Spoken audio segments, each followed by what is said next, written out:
up, moviegoers and true believers? We are back. That's right. The Real Comics Podcast is back on the air for a special edition. Today we're going to be covering the Defenders, but before we do, as a reminder, as a refresher, I'm your host, Voodoo57. Along with me, as always, is my good friend, Speedy G33. What's up, buddy? What's up, everybody? Fiddle Faddle, Defenders. Fiddle Faddle. Explain to me the Fiddle Faddle. In a run of Luke Cage and Iron Fist recently, Jessica doesn't want Luke to be cussing around their baby. So instead of cussing, he says Fiddle Faddle because the baby's starting to cuss. But the running joke is that Jessica still cusses like a sailor around the baby. Interesting. I was wondering what that was earlier. That brings me to a good point. If you haven't seen our shows in a while, just to give you a refresher, again, I'm Voodoo57. My take on a lot of the things that we review, whether they be comic book movies, Star Wars movies, anything we talk about news, is going to be from the film perspective. My good friend Speedy G, he's got your comic book angle. This man has read quite a lot of books. He's deep involved into them, and he's got way more knowledge than I do. That's for darn sure. Wouldn't you say, Speedy G? I have some knowledge, but no way am I an expert. I'm always learning, always reading. But you're still reaching for that next level. He's definitely there. He's definitely above me. I would definitely say comic book specimen. Yes, I don't want to be the worst Iron Fist in history. Oh, wow. See, that can happen. You have to watch out. All right, so before we get started into our first podcast in a while, Speedy G, why don't you go ahead and kick us off? We're going to be talking about Defenders and Defenders only. What do you got for us? Yeah, we're going to go ahead and skip the news and all our other side segments that we do and get right into Defenders. It being a whole series, we have a lot to talk about. If you don't remember Defender or don't know what Defenders is, it is a show on Netflix that is the coming together of 4 separate street-level heroes that have their own solo shows on the Netflix channel. The first one is Daredevil. He's had 2 seasons. The character is Matt Murdock. He's a blind lawyer who has enhanced powers, who can kind of see like sonar, and he has martial arts skills. He's played by Charlie Cox. Then the next one would be Jessica Jones. She's a private eye, also with powers that she received from some kind of chemical accident. She's played by, it's Krysten Ritter, right? Not Kirsten, Krysten Ritter. And she's based on a comic called Alias, is where she's not as big time as some of the other characters, but her own solo is really great. And then number 3, Luke Cage, the Powerman. Old comic that's been around for a long time, but it's really evolved through the years. The early stuff was blaxploitation, and now it's kind of come more into a mainstream hero. It's played by Mike Colter. And finally, the Immortal Iron Fist, a young, wealthy child that kind of gets lost. His parents die in a plane crash in somewhere in the mountains of the Himalayas, and he gets taken in by monks and trained and becomes the Iron Fist. So this is all of them coming together, similar to the first Avengers movie when you had the solo movies and then they all became one. Perfect. And again, each of these characters has had their own run on Netflix as well. And before we get too deep into this, we do want to give you a quick reminder. First, we're going to talk about the show spoiler-free, and then we're going to come at you with spoilers and all the detailed information we can give you, plus our own personal thoughts, obviously, on what we think of the show and the characters themselves. But as always, as we like to say here on the Real Comics Podcast, make sure you see it for yourself and judge for yourself. Where would you like to start, Speedy G? Just your overall thoughts on the show. I mean, you didn't see all of the solo films, so you're coming in like totally not knowing some of the characters. You know a little bit more probably about Daredevil than the rest because he's the most well-known. And you've seen a movie. There's a movie about him and other things. So just your general thoughts on the show. Well, let me give you my quick general thoughts on the show. Keeping in mind, I did not see the Luke Cage run, and I did not see the Iron Fist run. But here are my thoughts on what I did see, which was the Daredevil run, and of course the first Jessica Jones season / Alias run. Those shows were great. The Defenders is an amazing show.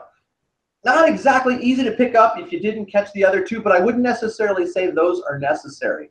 I enjoyed the pacing and the timing and the well-built camaraderie. And right where the show picks up is at the end, or at least right at a spot where you're left off during their original show runs. That I enjoyed, especially since I hadn't caught the Luke Cage or the Iron Fist one, but you could pick up on those rather quickly, and by the second to third episode, things seemed to run smoothly. You knew which direction they were going.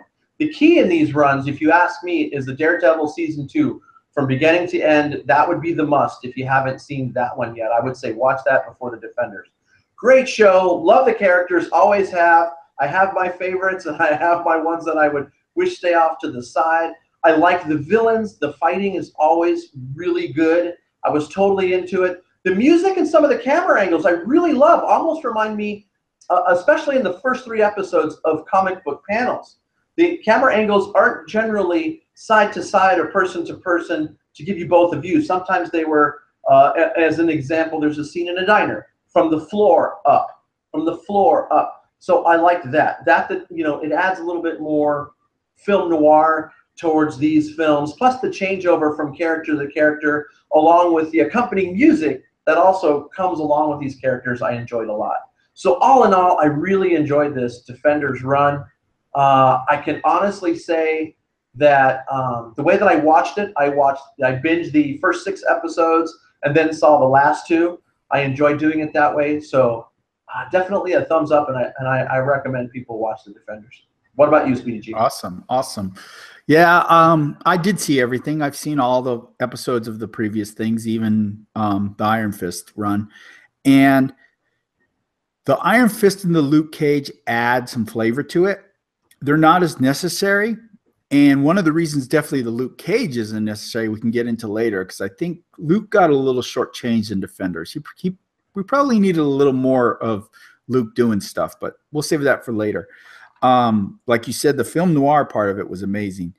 You have the colors. That's another thing you didn't bring up, how each time it went to whatever character, it was the color of their show and the mood of their show. You had the bluish purples for Jessica. You had the greens for Iron Fist, and the yellow, bright yellows for Luke, and then the reddish smokiness for Daredevil. So you always knew which character, even before they actually hit the screen, you knew which character they were probably dealing with.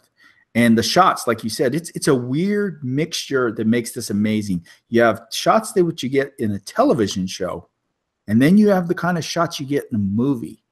So it makes it intimate, and then at the same time it's expansive like a film. And that was really cool. The way they film these is amazing, if you ask me. They definitely don't skimp on the shots. Maybe the effects, but not the shots. That's for sure. That's one of my favorite aspects. There are many camera angles, and there are many moments when the camera is in flux or in motion. Not necessarily circular, but it either comes down or a flow or an up and over shot if somebody's on a rooftop, kind of give you, a little broader aspect. Mm-hmm. They always keep the 5th character, which we haven't mentioned yet in this series and in this run, in view. And that character is New York City. Yeah. It's always part, not just in the background, but it's part of the character and the nature of this show, for sure. And it's definitely involved. And the way they film the action. They definitely know how to film action. That's for darn sure. They don't skimp on that as well.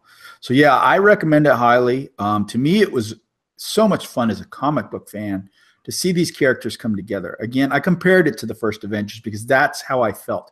Not saying that they're the same kind of story, because they're very different stories, very different types of characters. But just the coming together of these characters after seeing them in their own show, and that the world, it really meshed really well. It felt natural the way they came together. And it was just a lot of fun once it got going. I've heard some people say maybe a couple more episodes. I've heard some people say it was just right. I liked that because of the short episodes, it kept going. It ratcheted up the emotion and the action because it was go, go, go, go, go. But maybe another episode or 2. I mean, Luke Cage could have got a little more love. I feel some of the side characters could have got a little more love, other than just sitting in a room waiting, Yeah, so that's another thing. That's another thing I think I forgot to bring up in my earlier thing, and that their side characters, or as they almost, I don't even want to say that particular word because they use it in the show, but the side characters are well represented, each from their own show. They do intermingle, and I enjoyed that very much. They did have some time. I do agree they probably could have used a little bit more, but there's some things I want to touch about, and not in this run here with the non-spoilers, and we'll talk about that more from my angle, from the film side, in the spoiler section. but definitely enjoyed the fact that they were involved as well. I thought they did a good job of that. Yeah, definitely. Yeah, they could have, yeah, a couple more for this, but overall, I enjoyed it. I had a good time. I binged it. I watched all but the last episode because the 7th episode, I felt myself dozing and I was kind of starting to miss things, and I was going, oh, you just better save 8 till you take a little nap. Yeah, so, you don't want to knock yourself out and pass out and then not remember half of the main stuff from the final. But I did, and I've watched it a second time, about half of it. We haven't finished watching it yet, so I've gone through half of it a second time already as well. So right, awesome. Yeah, and don't get me wrong, there are I think, and again we'll talk about it in spoilers, a few flaws here and there. Maybe even maybe one minor continuity complaint on my side. Other than that, I thought it was pretty stellar. And again, I think you and I have both said it already. We recommend this one highly. We enjoyed it. We enjoyed it quite a bit. I do think you have, like you said, though, you have to watch some stuff. At least at the minimum, you have to watch Daredevil. Yeah. You probably could get away without Jessica, but even Jessica, because she really does do a lot in this. Right. And it's not one you can just come in and just straight up watch Defenders. You might get a bit confused. Right. So. Well, I have to admit now, though, this has piqued my interest and really wanted me to go back. Now that I've actually kind of jumped ahead to the Defenders, I definitely want to see Luke Cage, so I think that will probably be starting tonight. And then I will delve, despite what some early critics and a lot of people feel about Iron Fist, I will definitely get into that because I feel it's just going to complete the whole saga for me, and I definitely want to make sure it's there. We'll see when we get into spoilers if you still want to see Iron Fist, but I would recommend Luke Cage. It doesn't end as well, but the first 2/3 are really good, and I want to see those movies again after watching Defenders. I mean, those shows. I want to go back and watch Jessica, and I want to watch Luke. Iron Fist is still pretty recent for me, so I didn't really have any reason to go back to watch that. But yeah, the other ones I want to go back. So all right, awesome. Is there anything else you wanted to touch on, or do you think it's getting pretty close to talking about spoilers? Get into some spoilers, huh? Yeah. All right. As always, before we get going, everybody, we're going to get into spoilers. You've been warned. We're going to talk dirty and deep about this group of Defenders, that's for sure. And we're going to talk about some of the villains. And again, we're going to talk about some continuity and a lot of other things. So let's get right into that. All right, let's go. Who was your favorite character out of the whole thing after watching it? Honestly, like you know what? I think who's everything? We were just talking about, well, it's always been Daredevil. He's been my favorite from the beginning. However, I have to say, watching the Defenders, my opinion might have changed a little bit, and this is why I talked a little bit earlier about going back and watching the Luke Cage. I'm very fond of Luke Cage at this point. He bumped it up another level. I think you nailed that earlier in our conversation. He did bring some of that, that rigidity and that Harlem, that street, and I like that mixed, intertwined with the other guys, especially with the Danny Rand character of Iron Fist, They had a great conversation in the restaurant, which I loved, about being privileged and things like that. That was a great conversation and why he does the things he does. And I think it's kind of shifted a bit. I think I would have to say Luke Cage. Who would you say at this point? Really, me, it's Jessica. As much as I love Daredevil, I mean, I liked Jessica before, but Krysten Ritter she has raised that. She blew me away in this.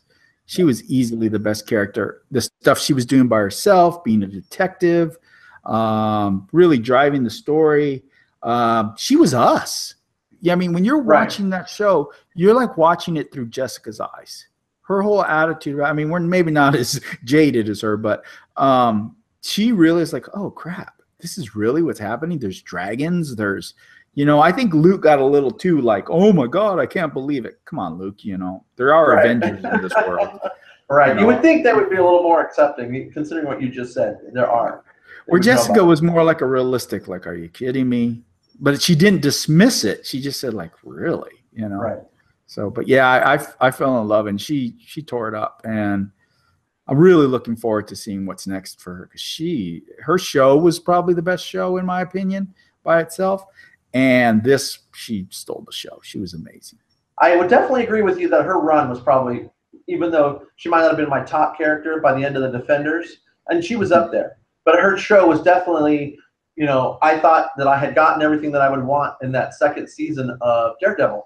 But her run, that was a great show. Deep and dark, and, you know, I think you know me as far as films go. Definitely anti-hero, you know, along with being here. She doesn't want it. She definitely doesn't want to be that. She, don't even say the H word, she even says. Don't say it. Well, other than Danny, none of them want it. That's exactly. That's the special thing of this group. This isn't this isn't Iron Man and Captain America out for glory to be heroes. These guys don't want anything to do with that shit. They're just regular people who got powers and are trying to use it to do something good. But they're not interested in like a team and uniforms or costumes so much, other than Daredevil. But his reasons are different. You know, he has to keep his identity safe. Right. So. Yeah, definitely. I think you hit the nail on the head right there. That was a perfect way to put it. They are definitely not what the Avengers are, or not what they want to be. They just want to be respective to their own particular area of New York City, and they want to be true to that or themselves for the most part. That's for sure. Cool. What's next? Well, what'd you think of? Okay, we talked about Luke. We talked about Jessica, and we talked about Matt. We haven't talked about Danny so much yet. And even though you didn't watch it, I know you know going in that Mr. Danny Rand was not very popular on the interwebs, Twits, and everywhere else you can look. No, there was no love for Danny Rand, a.k.a. the Immortal Iron Fist. And Finn Jones, the actor. That's probably where I think there was a little drop off. And not to sound like, and I don't want to, I think you and I discussed this, we don't want to get into Iron Fist bashing, because that's not what this is about in our discussion of this show. But if there was a lull in this show, I could definitely say that was it. I don't know how many times that we can have one of our heroes, in air quotes, ask the bad guy, tell me exactly what your plans are. I don't know if that was the writing mixed with the way that he's acting that out. That would probably be my low point of the show. Those were not my favorite parts. And so it did kind of throw me off. And do I want to go back and see his run? Well, I do, only because it's like completing a quest. I want to say that I saw them all, even if they are as bad as everybody, even if that run is as bad as everybody says it is. I'm still curious to give it my own opinion, because that's very, very much, you know, how I feel about it. But he was definitely my lower part of the show. He had his moments from time to time, but not my favorite. What did you think? Yeah, he didn't bother me as much as he does to most people, but I'm a comic book reader, so I've read Danny Rand, where I think the average fan has not read him. And he is a shitty Iron Fist. That's what he is. He really is, even at his best. And I'm saying, well, he's the Iron Fist. He should be this great hero / karate master, martial arts master. Yeah, he's pretty good, but he's not that great. You know, Daredevil can kick his ass, and I'm glad they showed us that a little bit. There's other characters that can also kick his ass that aren't even in the show yet. Danny has got some issues. You know, he thinks he's better than he is. He's a little kid of privilege, and to understand his story this is a little kid of privilege who was in a plane crash in the Himalayas and then taken in by monks. So he kind of didn't grow up with parents. And the monks weren't exactly easy on him. They were kind of hard on him too, because he's not from their village and stuff. And even though he becomes the Iron Fist by beating the dragon, you almost kind of feel like it might have been a little fluky that he did it. Right. You know, so he's now this Iron Fist and he has all this power, but he continually makes mistakes. And so a lot of people don't like it because they don't see it that way. And some comparisons I was thinking about when I thought about all of this is Iron Fist's story. Christopher Nolan borrowed a lot of it to make his first Batman film. A lot of what you see in that Batman film is similar to what Iron Fist's story is. You know, if you think about the beginning of Batman Begins, you know, Bruce is kind of a kid of privilege. He's an ass. He's getting in trouble. You know, different things. He's a drunken playboy kind of thing. And he goes off and you know, he ends up with the League of Shadows, and he trains and he becomes disciplined and all that stuff. And he comes back and he learns how to be Batman in essence. Right. It's the same thing. And Arrow is doing it too. And Arrow, everyone says, well, Arrow's stealing it from Batman. Well, it's Arrow stealing it from Batman that's stealing it from Iron Fist. And almost. It's a circle of taking things from each other. So the three of them are basically kind of the same story. The thing is that they did a bad job of telling that story. Right. And that's on the writing, if you ask me. Now, he could still not be that great of an actor, but we don't really know because some of the writing has been piss poor. So they tried to tell the story. Fans didn't want to see it. You know, maybe they're more accepting with Batman, because I'll give you another example. Zack Snyder tried to do this with Superman in the Man of Steel. It's a Superman is learning how to be Superman, and just be patient, everybody. By the third movie, he'll be the Superman you know and love. And the fans are like, F that. Right. I'm not waiting 3 movies for Superman to be Superman. I want Superman. Give me Superman. And that was another failure of trying to tell a story like that the fans just weren't having. And that's what I think happened with Iron Fist. No, So I would definitely, I think I can agree with you there. I can make those comparisons. yeah, because they put so much emphasis on him being bad, him learning. And see, I know that, so it doesn't bother me. So you have all these interactions with Luke, because Luke, that's one of the reasons they're friends. Right. Danny's that friend that most people don't like. It's like, man, dude, why do you hang around with Danny? It's almost like, you know, they're telling Luke stuff like that. Why do you hang around with that dumb little white kid? I mean, he's obnoxious. He's an ass. He doesn't get it. And he's not even that good in the first place. Right. But for some reason, Luke's his buddy, and Luke does his best to kind of like teach Danny to be better. Right. Kind of like he's the Sheldon of their group from The Big Bang Theory. That's kind of what it sounds like without all the brains. I got to tell you, and you're going to laugh, and I'm not trying to be a smartass, but when you touched on something that actually crossed my mind while I was watching his final stance with Elecktra, that opened the door.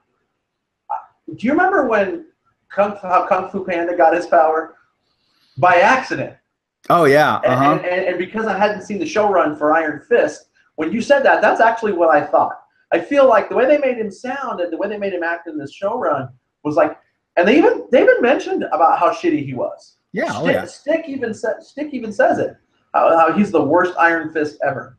And I thought about Kung Fu Panda. I mean, he just happened to just like Kung Fu, and he was all of a sudden a Dragon Warrior. I know that's really sad and kind of mean to compare it to, but that's kind of how I felt. And you know where it was going. His brash and his arrogance allowed a lot of the stuff that happened to them to actually happen. Yeah, he refused to listen to any of them. Right. When Jessica Jones is the voice of reason, you know you've gone off the deep end with your decision making. That's for sure. He wouldn't listen to them. He just is so like, I'm the Iron Fist, and as the Iron Fist, it's my responsibility to do this. And he's not thinking. And Stick says something really profound to Matt, that you need to teach him. You could learn something. He could learn something from you. And Matt kind of does. And I love that last moment where Matt basically tells him, "Take care of my city." Right. When he whispers in his ear, and then Danny Rand reveals to the group later on that was a big passing of the torch. And you know what missed opportunity that pissed me off? The very end, when Danny's on that rooftop watching the city, that mask should have been on him.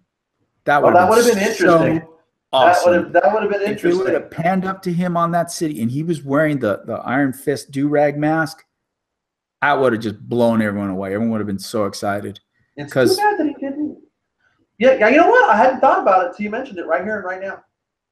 Yeah, he should have. He definitely should have. That is a great point. Because it would have really signaled that he is taking over that position for Matt.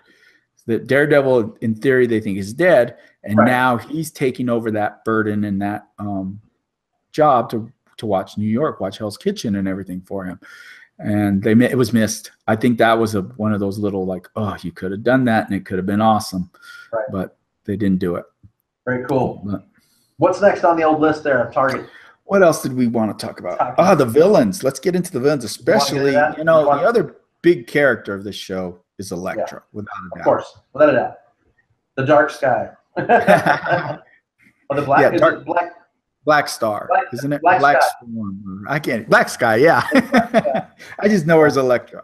So it was cool to have her back. And I was sad when they killed her last time. So I was like, too cool of a character. But I understand because, Frank Miller kills her basically in his run anyway. And she's, according to him, she's still dead. That's why he refuses to watch the show and read anything that has her in it since, because he's like, I killed her. She's dead.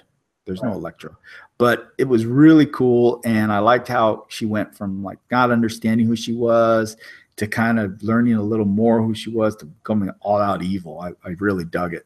So, yeah, big fan of the woman playing Elecktra. Elodie Young, is that her name? Yeah, Elodie Young. Right. No, she was definitely my favorite villain of the group. Well, pretty close with Sigourney Weaver's character early on. And I want to touch base with some of this when we get to the end of our spoiler section here as we finish up. But when it comes to continuity and how we watch these things.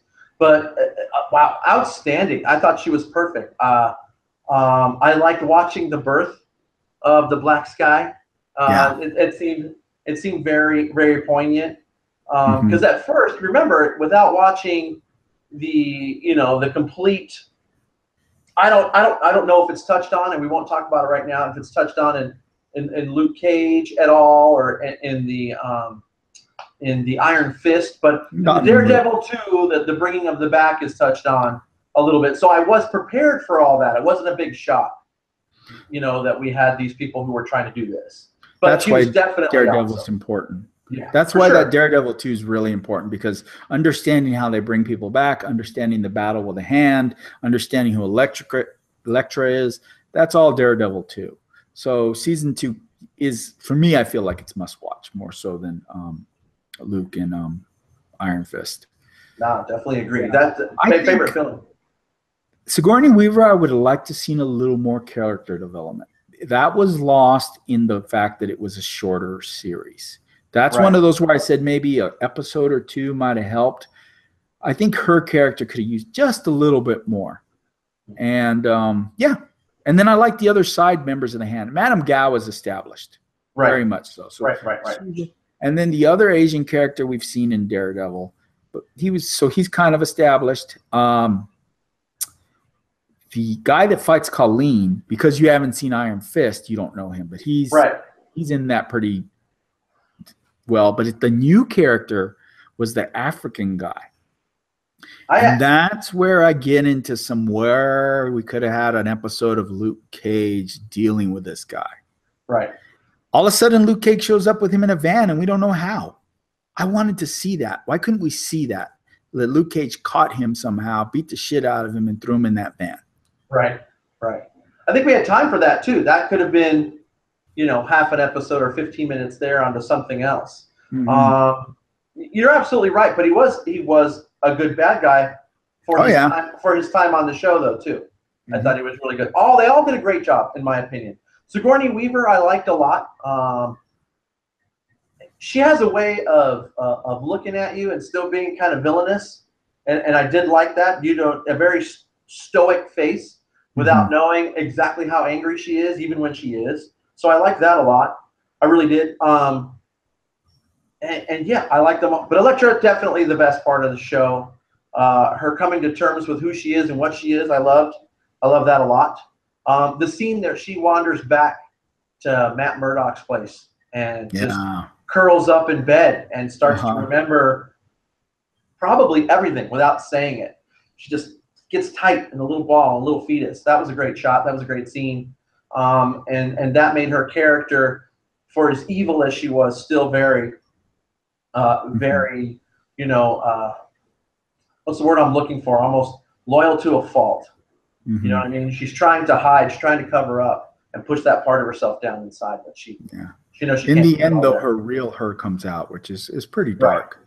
Right. And I read different comments about, well, what was the point of even having her? Mm-hmm. Like, why did they even need her? I've read that comments of why didn't they just handle it themselves?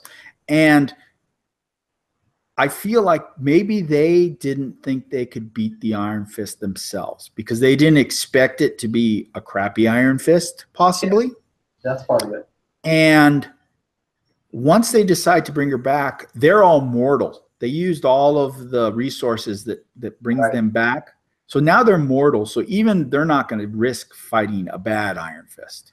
Right. And they didn't expect two things. They didn't expect Danny to have allies that were super enhanced. And the other mistake they messed up on is that they didn't know Daredevil was going to become involved, because they like say he's back. He's been gone. He's back. And there's like that oh shit moment. She has a relationship with him. And it really is. I think you don't have Daredevil as part of this team. Daredevil doesn't get in Elektra's head, and maybe Elecktra beats the other three. Right. They didn't beat her. They escaped up the elevator, and he held her until the whole thing collapsed on him. Pretty much. There's no beating of Elecktra. So saying that she was not this incredible force, I think is wrong and short-sighted, not looking at it. Yeah, I think she would have beat them. Right. It took them putting a building on her, and we don't even know if she's dead. So I'm going to assume she's not. Yeah. You know, if you want, since we're in spoilers, I'm going to say that she saved Matt's life. Matt is sitting somewhere in a church hospital because of her. And she knows his faith, and it's clearly a Catholic hospital. There's a nun in the scene. Yeah. I'm going to say that's her. I don't know if we should be into speculation right now, but I think that the reason that, you know, I have to admit, I thought it was getting a little cheesy in Daredevil 2, their love story. To me, it almost got CW-ish. but without it, this show run wouldn't have brought them to the place that they were at the very end. It made her more valid to be there. Yeah. You see what I'm saying? That's my opinion. She definitely needed to be there. She had to be there at that moment for them to do that, and for them to end things the way they did. On a larger scale, that's the good and bad of all this connected stuff. Yep. There are things, and it gets in the movies as well, that are dealt with, that have to be put there to have that big, 3 series later, 4 movies later, whatever. And in that movie that you're watching, it's like, And Iron Fist, I still feel, was sacrificed for the good of the Defenders. Right. Now, there is bad writing too, and maybe a bad showrunner, it's looking like, if Buck ends up trashing the Inhumans. But I've heard people say, you know, there was this talk that, okay, well, they made jokes about Danny, and they did all this with Danny in response to, you know, everybody saying he sucked. But the director who ran the whole Defenders was like, no, we were filming the finale of Defenders about the same week that Iron Fist came out. So there's no way. That was written a long time ago. Right. So the plan was always to make him kind of this unlikable ass that nobody liked. Yeah, well, and then again, you know, before we get into that topic, I mean, that leaves the door wide open for him to having, you know, his own come to Jesus moment. And he's had that, right? We believe he's had that. That's why he's on that rooftop, at least emulating what Matt Murdock was doing. That's for sure. So what was I going to say? Go ahead. I expect a lot from him next show. If he doesn't deliver on his own show, then it's him. It's Finn Jones. Okay? Sure. Because everybody knows what happened. They're going to throw the good writers at him. They're going to get the right people in there to get him ready, like they got Cox ready for Daredevil. You know, I think this is the next Iron Fist show needs to really hit the mark. Right. No breaks if they blow it this next time, because I was watching another show that I watch, and they talked about, you know, before you bag on Finn, you know, Mike Colter doesn't really do much himself. You know, it's not like he has a ton of lines. He can be a bit dry. His fight scenes are pretty basic. Jessica just kind of throws people around and throws cars and stuff. So it's not like either of those two had to get in there the way, you know, instead of bagging so much on Finn, I feel like we should be praising Charlie Cox even more. What the hell of a job that guy's done to be this badass that he is with Daredevil. Cool. You know? I agree. I agree with you on that point. Hey, before we get into anything further, I wanted to bring up a quick question on you here. And this kind of goes to my reaction to how fast everybody binged the hell out of this Defenders show. Okay, and here's what I mean. Because there are some things that, well, in my viewing, as much as I enjoyed binging those first 6 episodes, that it made everything, certain things seem very repetitive. And I almost feel like if I had, I know we were kind of on a timeline, but if I had watched a couple here, a couple there, a couple more, those wouldn't have sounded so repetitive. The interaction between Sigourney Weaver's character and Black Sky Elecktra just seemed sometimes right on top of each other. Right on top of each other. They were trying to make that that paternal arc right in there. You know what I mean? Follow me, my child, my child, my child, my child. And I remember thinking, God, shut up with the my child. Just let her go do her job. And so, but it brought me to this question, though. And I know that sounds kind of silly. To binge or not to binge? I mean, do you ever feel that sometimes you watch so much that it seems repetitive? Do you understand? I kind of like my week break when I'm doing like Game of Thrones or Preacher or whatever else. Binging I think so quick, I have put like, myself in a corner where I have to binge. Right. I am much more active on Twitter, comic book Twitter to be specific. Right. To where if I pull a not get it done in the first weekend, not go to opening night, or at least by Friday of a comic book movie, I'm getting spoiled. Right. I really am. I'm in complete shock that I didn't get spoiled by Game of Thrones, just an offside we were talking about, because I couldn't see Game of Thrones Sunday night. I had a prior engagement. I'm surprised you didn't either. I didn't get spoiled. I didn't know about the, in case anyone who's watching hasn't seen, I won't say, but some of the things that happened at the end, I didn't know. Right. So those were actually things that I saw, surprisingly to myself. Good. But I definitely know if I didn't binge this Defenders, I was going to get spoiled. I had some fool even post it, on my post that I said, okay, I've watched the first 7, going to take a nap, come back for 8. And a day later, someone wrote on it, well, Elecktra or Daredevil dies. They straight up typed that in there. Daredevil dies. That's somebody purposefully. I watched that on Thursday night, right? So sometime Friday afternoon / evening, someone wrote that. And I'm like thinking, man, a lot of people probably haven't even started. It's going to be their Friday night viewing. I was pissed. I was like, really? Dude, I mean, a death. I mean, there's little spoilers and there's like spoilers. I was like, man. So I'm kind of stuck. But I see what you mean, how it is. Other shows, because of the way my Twitter is, I do watch extended. And I don't worry about, like, I can watch Stranger Things because not too many people talk about it. There's a few, and I just kind of stay away from them when things like that are happening. So I can watch that without being spoiled. And that's okay, but not my comic book stuff. I have to. Luckily, I made it through. And again, like I said, not doing 2 of the show's runs kind of helped me there too. But I did have to admit there were certain things and that would be my only complaint on this show series, would be that it seemed to, not that they were constantly repeating things, but watching them back to back the way that I did, I'm not sure that I will do that next time. I think I will take them 2 at a time. Well, depending on the size of the series run. Oh, because Punisher's next. I don't know Punisher's how many next. Yeah. I was actually, before I forget, I do want to make my point and my view on this clear. I was good with 8 episodes. I really was. I didn't think there needed to be. I thought it was just right. And the reason I say that is because sometimes things can get long and drawn out. As much as we would have liked to have known more about everybody's, special friend or family member or whoever might be in danger because the hand might go to them next to punish our heroes, I think that might have taken away. I thought we had just enough of that time. We had, of course, the 2 lawyers off by themselves. We had Colleen talking with, I forget her damn name, Rosario Dawson's character, Claire. And I thought those were good conversations. So I honestly thought it was just right. I'm curious to know what you thought.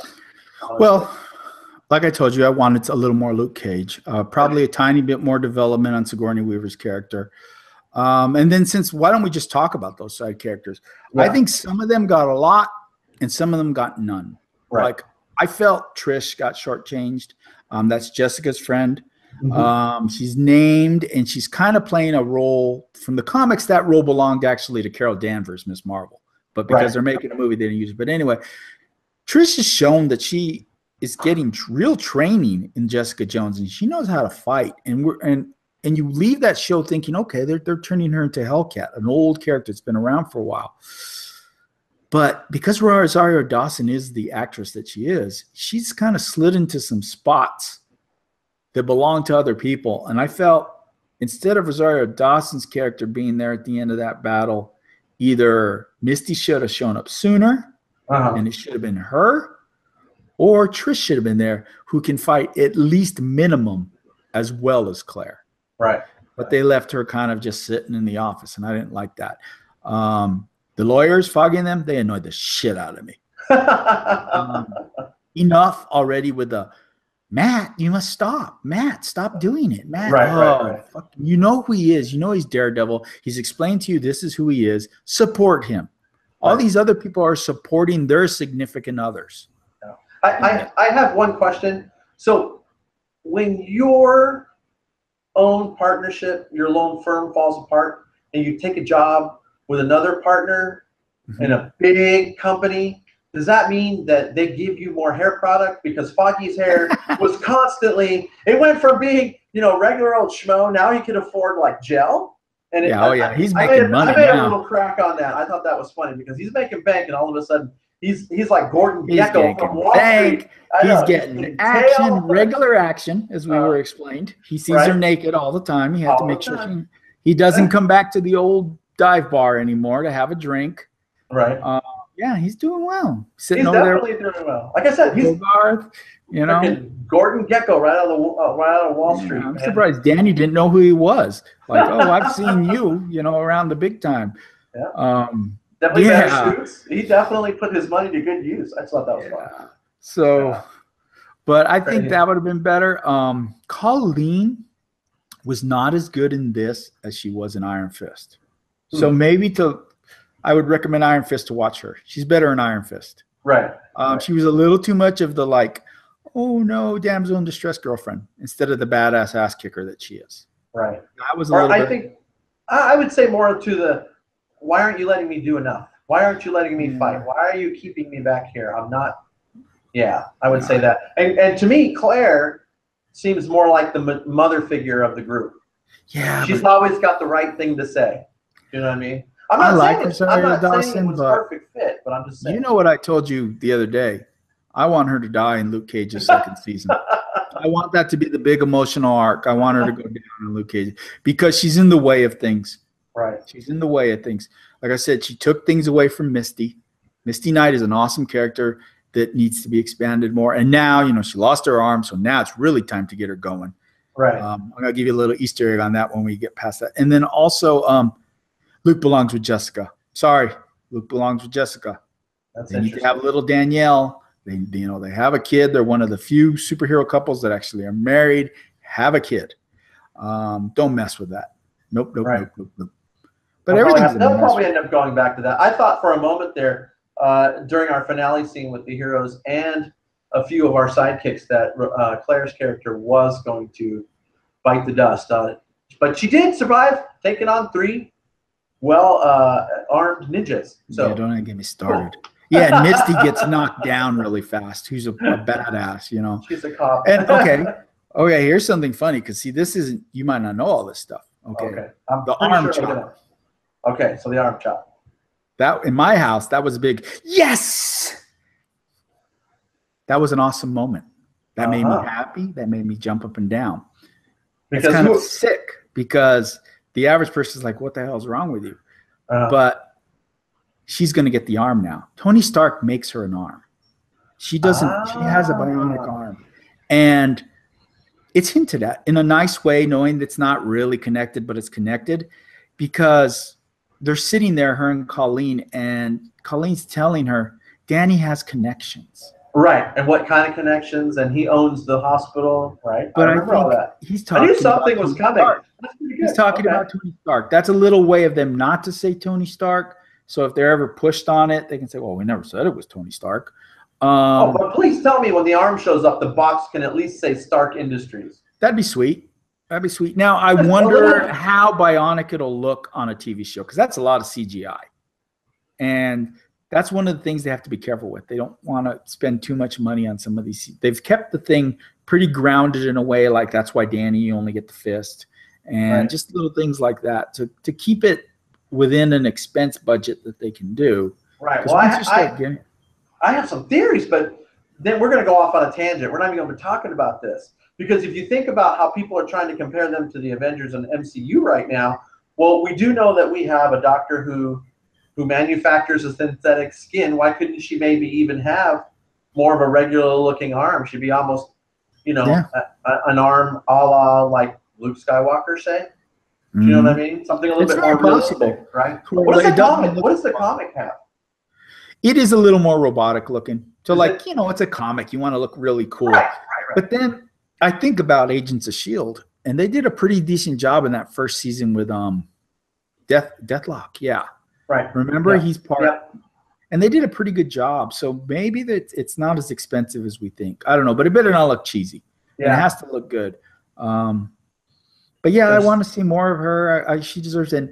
And this will get into our conversation about what's next. But before we do that, I want to get into something you touched on about this Avenger thing. That's another big thing I'm seeing on the internet. Why isn't it connected? Why didn't someone show up or this someone show up? Okay.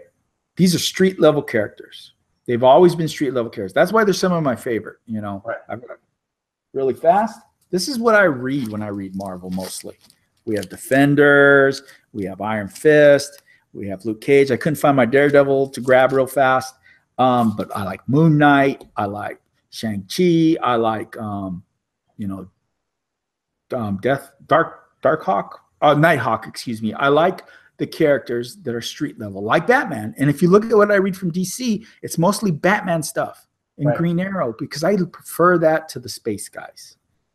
You know, I like Guardians of the Galaxy, I like that stuff, but I don't read that as much. I like street level vigilante. And that's what these guys are. So these are problems that are happening at the street level. Right. The Avengers don't deal with that shit.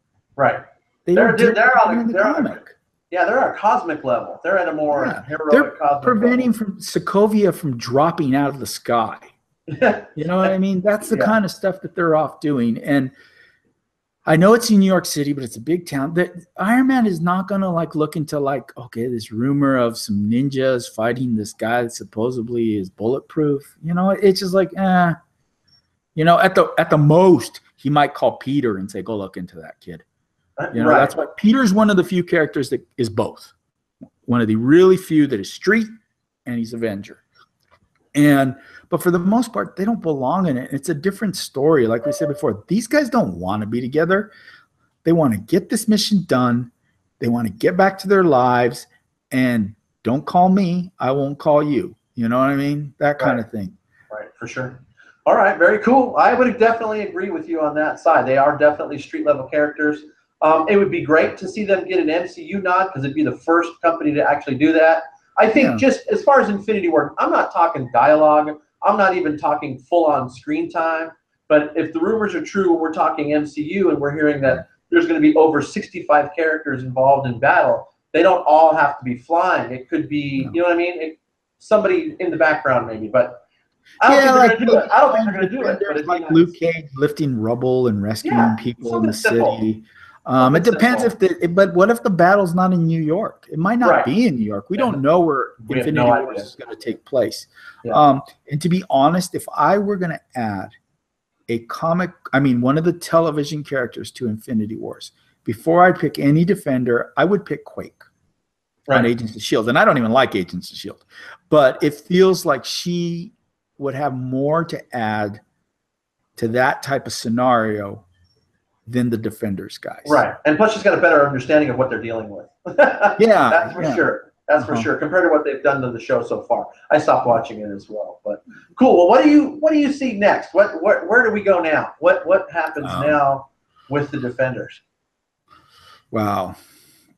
I think it really depends on what happens on season 3 Daredevil. I think that's the key. Where is Daredevil at, and what does he come back as? Does he come back as a good guy or as a bad guy? And I say bad guy because it's a possibility. You know, what if he aligns with Elecktra? What if he becomes a member of the Hand? What if he's brainwashed? There's all kinds of fascinating thoughts. about what Daredevil could become. There's a comic book run called Shadowlands that's about kind of Daredevil kind of being a bad guy. Mm-hmm. And it deals with kind of like what's going on in the comics in DC is you have that all-out war. You know, Kingpin's still out there. Right. You have other forms of street, you know, organized crime that are going to fill this void that the Hand left. You know, you still have the main character from Luke Cage out there, which you haven't seen. She's like street level crime. So there's all this street level crime. So we could have a battle of street level crime, and maybe that leads into them having to get back together again. Yeah. So we'll have to see. I think Daredevil is the key. I think Jessica's show is going to be pretty much just about Jessica, and you're not going to have as much overlap. And I think Iron Fist, well, maybe Iron Fist could have a little bit of, because it looks like he's going to be mostly in New York this time around. Right. So, yeah, I definitely agree with you there. And that Daredevil will be the key. And it doesn't matter which way he goes, he's definitely going to be the key to everything else. And that being said, I honestly think that is actually a really good thing. Because I think it can either ease into what you said, because I told you one of my favorite scenes from all the shows I've seen so far, just me personally, and I shared this with you yesterday, was Matt Murdock's discussion with the Kingpin in jail, when the Kingpin snaps his handcuffs, picks him up out of the chair, and shakes him once or twice and says, do you know who runs the city? Do you know who runs this jail? Do you know who does this? I think, just like as you said, that a void with the Hand gone now could be a concave Vex where it would force everybody back together again, because I think that Kingpin will now be unleashed once more, but he's going to be I thought we saw kind of a docile, with all his violent moments, more of a docile Kingpin in the first run of Daredevil. But I think now that he's pissed him off and he's challenged him face to face and threatened the love of his life, I think that we're going to be seeing a Kingpin that you probably know a lot more about than I do. He's still pretty violent. He does smash that dude up in the car door. Oh, yeah. I'm just saying, he has his moments there. And he comes back to levity because of her. But if she's not there and Matt does what he's threatened to do, I can see him becoming a little bit more erratic. Yeah, because Daredevil's dark. Daredevil will always be dark. It's the dark imagery. It's dealing with his guilt. It's the Catholicism. There's all kinds of things with Daredevil. It's always going to be dark. Jessica's always going to be dark, too, because she's a damaged individual. Yep. I think you're going to get your light in the other two series. Right. You know? I think that's more uplifting. They balance each other out very well. Now, I'll tell you some things I want. I want a Daughters of the Dragon. Daughters of the Dragon is Colleen and Misty. And I don't care if they kind of mix in. If they have to mix in Claire, so be it. Or would be really cool is if they gave us Angela Del Toro and they gave us White Tiger, who's part of this universe. That'd be really cool, too. I'd also like to see a Heroes for Hire, which is Danny and Luke together. They're better together. Right. I think both of those two bring something good out of each other being together. And that's how everyone likes them. They're the two best friends, two of the best friends in comics. They belong together doing their own show. Then I'd like to see a Shang-Chi finally. Or Shang-Chi, excuse me. That would get some of this why isn't Danny Asian stuff off everyone's back. If you don't know him, he's a comic I read. Actually, I got into him before Iron Fist because my cousin read him, and then we kind of transitioned into Iron Fist. He's basically Bruce Lee. That's basically what he's doing. He could wipe Danny with one arm. I mean, everybody knows that. He is the baddest of the badasses. And he basically is Bruce Lee. He came out at a time when Bruce Lee was at his peak. And they drew him like Bruce. I mean, down no shirt, little headband, you know what I mean? Total skinny little Asian guy ready to kick your ass. He's fast as hell.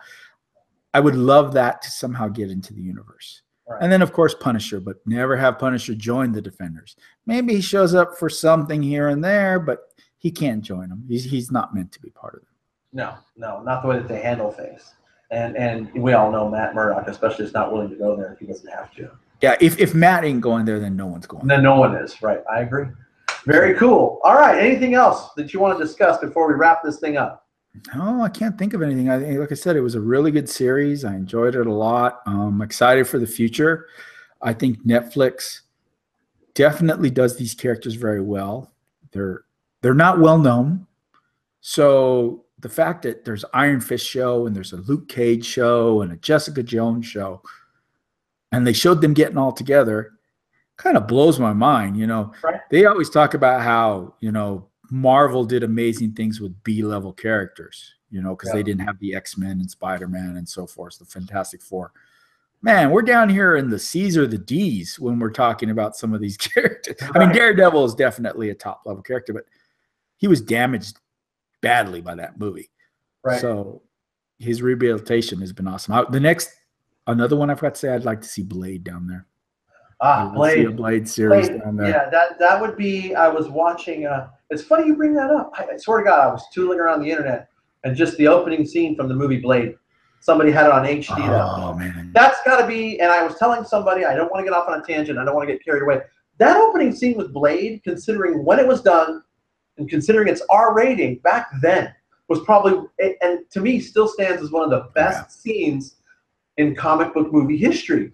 That's my opinion. I mean, it really is. Oh, I'm with you. If Blade's not in your top 10, I don't know if I can have a discussion with you in comic book movies. That's for sure. I get it not being in your top 5 if you're more into some of the more modern stuff that's come out and different things, but it needs to be in your top 10. It changed the game. It did something with a character no one really knew. And like you said, that opening scene, yeah, I could watch that opening scene forever. Oh, that's one of my favorite all times. That's I used to use between that and Terminator 2 Judgment Day's opening scene. I used to use those two to adjust my stereo. Dude, Blade was so good that they started drawing Blade in the comic books.